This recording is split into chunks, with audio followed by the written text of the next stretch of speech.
बिस्मिल्लाहिर्रहमानिर्रहीम। अस्सलाम वालेकुम स्टूडेंट्स। आज हम स्टार्ट करने जा रहे हैं फ़र्स्ट ईयर की फ़िज़िक्स। आज आप लोगों का पहला लेक्चर है फ़र्स्ट ईयर का। तो इसका पहले चैप्टर का नाम है मेजरमेंट्स। Chapter number 1 measurements.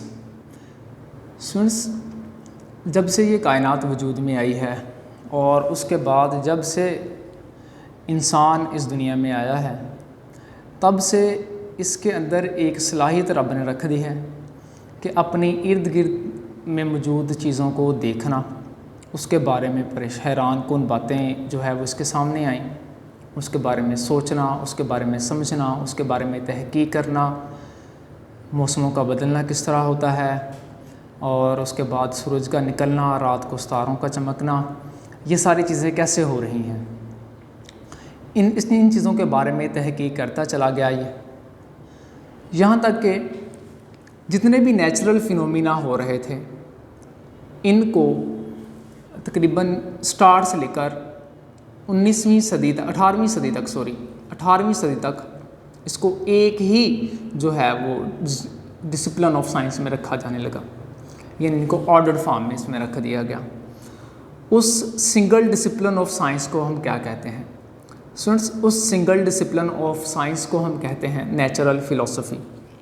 18वीं सदी तक साइंस के मुतालिक जितना भी इल्म था, नेचुरल फिनोमिना जितने भी ऑब्ज़र्व किए जाते थे, उनको एक ही डिसिप्लिन ऑफ साइंस में रखा जाता था, जो कि नेचुरल फ़िलॉसफी कहलाता था। नेचर के फिनोमिना जितने भी हो रहे हैं, जितना ऑब्ज़र्व किया, बायो के मुतालिक जितना था, ये तो ब्रांचेस बाद में हैं, मिसाल के तौर पर समझाने की कोशिश कर रहा हूँ। फ़िज़िक्स के मुतालिक है, उसके बाद जियोलॉजी है, एस्ट्रोनॉमी है, या ज़ूलॉजी है, बॉटनी है, जितनी भी हम आज हमारे सामने ब्रांचेस आ रही हैं डिफरेंट साइंसेस की, उनके मुतालिक सारे का सारा इल्म एक ही नज़र से देखा जाता था। उसको कहते हैं जी कि ये नेचुरल फ़िलॉसफी है, नेचुरल फिनोमिनाज ऐसे हो रहे हैं, ये फितरत की फ़िलॉसफी ऐसे हैं। लेकिन 19th सेंचुरी के स्टार्ट में जब इसका जो नॉलेज है ये बढ़ना शुरू हुआ, तो उस वक्त ज़रूरत महसूस हुई कि क्यों ना हम इसके दो हिस्से कर दें। तो स्टूडेंट्स, नेचुरल फ़िलॉसफी में दो उसकी ब्रांचेस बना दी गई बाद में। ये बात है 19th सेंचुरी के स्टार्ट की, बिगिनिंग ऑफ 19th सेंचुरी में। पहली ब्रांच को कह दिया हमने फ़िज़िकल साइंसेस, और दूसरी साइंस को हमने कह दिया बायोलॉजिकल साइंसेस। फ़िज़िकल साइंसेस में हमने रखा उन सभी ऑब्जेक्ट्स की स्टडी को, उन सभी ऑब्जेक्ट्स के को जो है वो नॉन लिविंग थे फ़िज़िकल साइंसेस में।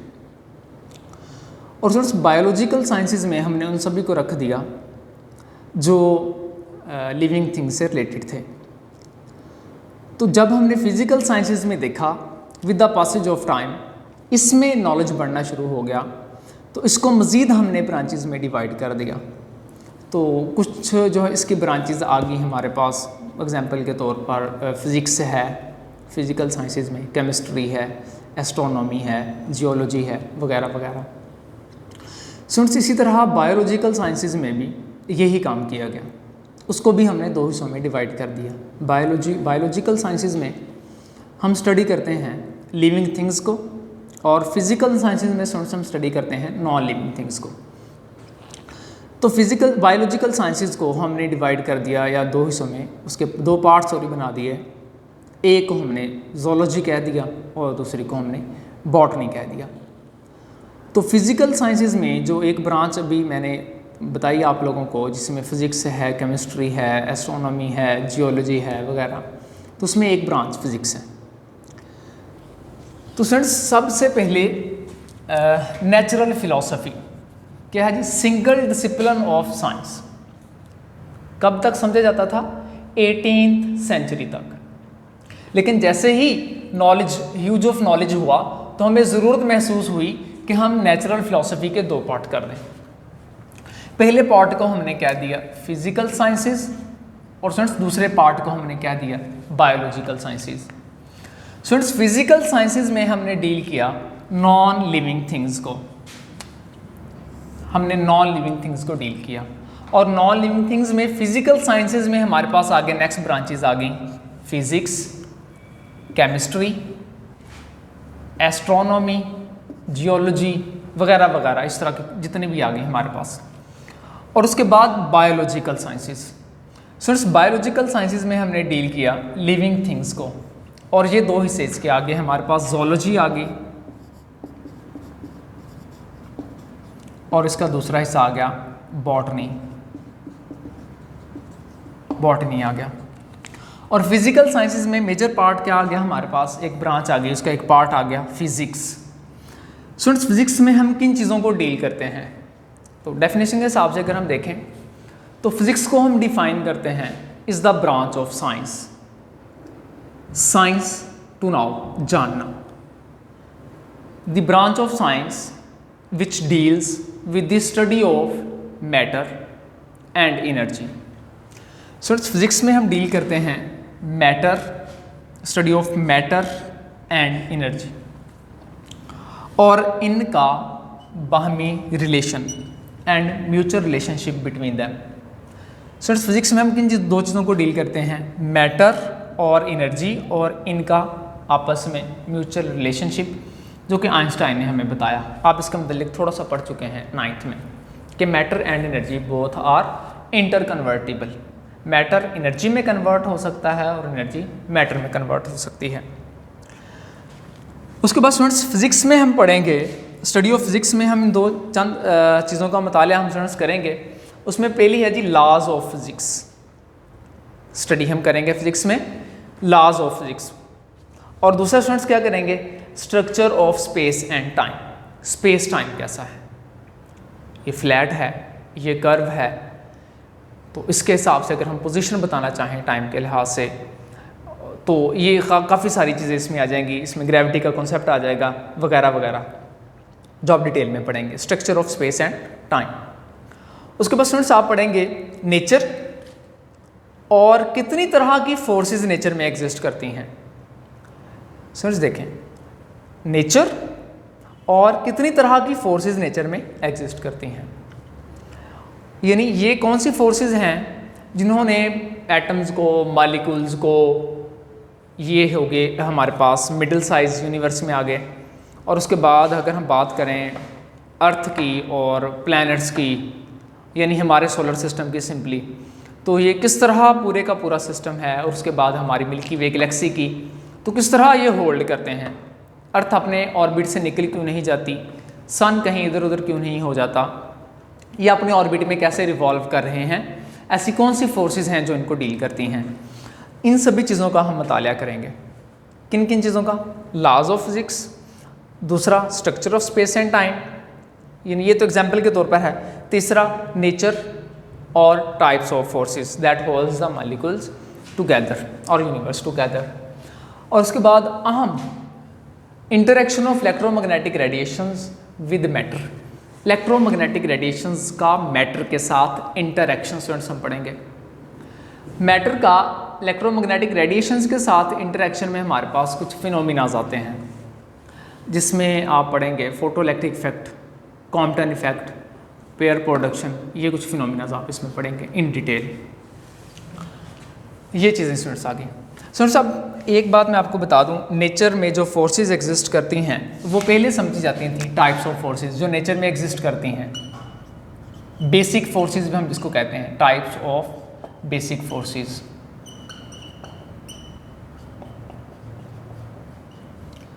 स्टूडेंट्स वो 5 टाइप्स हैं। पहली टाइप देखें कौन सी है। स्टूडेंट्स पहली टाइप है gravitational force, very very weak force.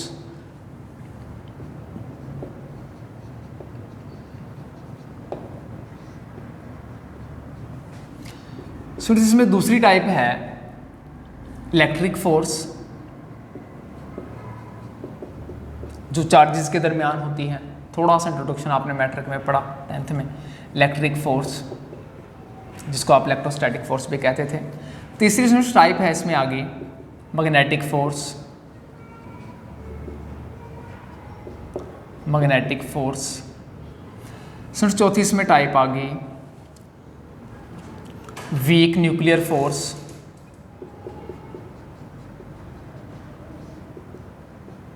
और पांचवी इसमें टाइप आ गई स्ट्रॉन्ग न्यूक्लियर फोर्स की, स्ट्रॉन्ग न्यूक्लियर फोर्स। उसके बाद स्टूडेंट्स फिर इलेक्ट्रिक फोर्स और मैग्नेटिक फोर्स की यूनिफिकेशन की गई। इलेक्ट्रिक फोर्स और मैग्नेटिक फोर्स की यूनिफिकेशन के बाद एक फोर्स आई इलेक्ट्रोमैग्नेटिक फोर्स।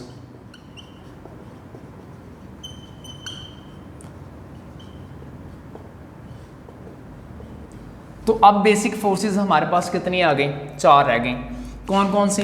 पहली ग्रेविटेशनल फोर्स, दूसरी इलेक्ट्रोमैग्नेटिक फोर्स, तीसरी फोर्स कौन सी? वीक न्यूक्लियर फोर्स, और चौथी फोर्स स्ट्रॉन्ग न्यूक्लियर फोर्स।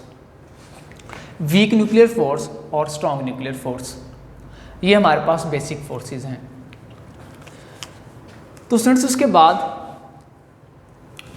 जो पाकिस्तान साइंटिस्ट जिसको नोबेल प्राइज़ मिला, डॉक्टर अब्दुल सलाम साहब और इनकी टीम, 3 मेंबर थे जिनमें ये नोबेल प्राइज़ डिस्ट्रीब्यूट हुआ। इन्होंने भी इनको किस बिना पर नोबेल प्राइज़ मिला? स्टूडेंट्स इनको यूनिफिकेशन ऑफ फोर्सेस पर ही मिला, बेसिक फोर्सेस। इन्होंने इनको यूनिफाइड किया। स्टूडेंट्स इन्होंने किया वीक न्यूक्लियर फोर्स को और इलेक्ट्रोमैग्नेटिक फोर्स को। दोबारा फिर देखें, इन्होंने किन 2 फोर्सेस को यूनिफाइड किया? वीक न्यूक्लियर फोर्स और इलेक्ट्रोमैग्नेटिक फोर्स को, 2 फोर्सेस को इन्होंने यूनिफाइड किया, जिस पर इनको नोबेल प्राइज़ मिला। ये कुछ चीज़ें हम 6 में स्टडी करेंगे इन डिटेल। स्टूडेंट्स तकरीबन 19th सेंचुरी तक साइंटिस्ट ये समझने लगे कि उन्होंने जितना फिज़िक्स के मुतालिक डाटा इकट्ठा करना था, जितना फिज़िक्स के मुतालिक जानना था, वो सारा ही जान लिया। अब फिज़िक्स के में और कोई चीज़ बाकी नहीं रही, सारा कुछ हमें पता चल गया। लेकिन in the beginning of 20th century, 20वीं सदी के आगाज़ में कुछ एक्सपेरिमेंट्स न्यू हुए, कुछ नया डाटा कलेक्ट हुआ, तो उससे पता चला कि हमारे पास अभी कोई एंड नहीं हुआ फिज़िक्स का। हमें मुकम्मल तौर पर फिज़िक्स का पता नहीं चला, हम फिज़िक्स को मुकम्मल तौर पर नहीं जान सके। तो मज़ीद किन चीज़ों के मुतालिक हमें पता चला, वो कुछ ब्रांचेस है इसमें हैं। पहली इसमें है हमारे पास न्यूक्लियर फिज़िक्स,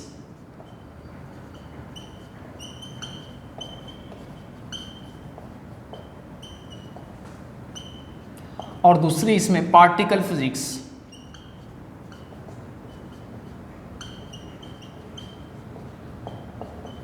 और तीसरी जिसने फिज़िक्स के मैदान में इनकलाब बर्पा कर दिया, रिलेटिविस्टिक मैकेनिक्स। Relativistic mechanics.